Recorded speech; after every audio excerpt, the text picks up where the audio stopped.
Beed प्रकरणासंदर्भातल्या top 9 बातम्यांचा आढावा घेऊयात। आमदार सुरेश धस यांनी घेतली खोक्या भोसलेच्या कुटुंबियांची भेट। कुटुंबियांना अश्रू अनावर, वन विभागानं नोटीस न देता घर पाडणं कोणत्या नियमानं केलं याचं उत्तर मिळावं। सुरेश धसांची माध्यमांना प्रतिक्रिया। खोक्या भोसलेचं घर पेटवल्याप्रकरणी आणि कुटुंबियांना मारहाण केल्याप्रकरणी गुन्हा दाखल। अनोळखी 20 ते 25 जणांवर गुन्हा। भाजपा आमदार सुरेश धसांनी घेतली ढाकणे कुटुंबियांची भेट। पैसे किती लागू दे, उपचार घ्या, उपचारासाठी मदत करण्याचं धसांचं आश्वासन। आणखी एका हत्येनं बीड जिल्हा हादरला। आष्टी तालुक्यामध्ये तरुणाची हत्या केल्याचा आरोप।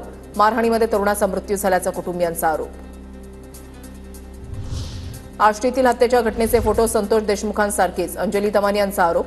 तर धनंजय मुंडेंना तिथेच शरद पवारांनी धडा शिकवला असता तर आज हे घडताना दिसलं नसतं। बीड प्रकरणानंतर तमानी यांची टीका। महाराष्ट्र हलून निघाला असं संतोष देशमुख प्रकरण झाल्यानंतर सुद्धा पुन्हा एकही असंच युवकाला मारलं जातंय। त्याचे तर चित्र तीच आहेत, तशीच आहेत, संतोष देशमुखांसारखीच आहेत। आष्टीतील हत्येची घटना संतोष देशमुखांच्या हत्येची पुनरावृत्ती। हत्येच्या घटनेची सीआयडी चौकशी करा, सचिन खरात यांची मागणी। बनसोडे याची जी हत्या झालेली आहे या घटनेची तत्काळ सीआयडी चौकशी करण्यात यावी अशी मागणी रिपब्लिकन पार्टीकडे खरात पक्ष करत आहे। 18 वर्षांपासून वेतन न मिळाल्यानं बीडमध्ये आश्रमशाळेतील शिक्षकाची आत्महत्या। वेतन मागितल्यावर गळफास घे असं उत्तर दिल्याचा मृत धनंजय नागरगोजेंच्या फेसबुक पोस्टमध्ये उल्लेख।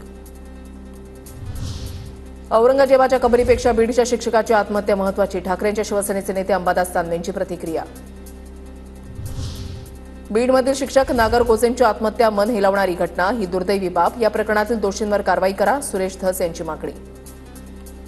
हे दुर्दैवी आहे। शिक्षकांना जे आत्महत्या ते निशब्द आहे आणि ज्यांचे ज्यांचे नाव त्याच्या समोर आलेले त्यांच्यावरती कायद्याप्रमाणे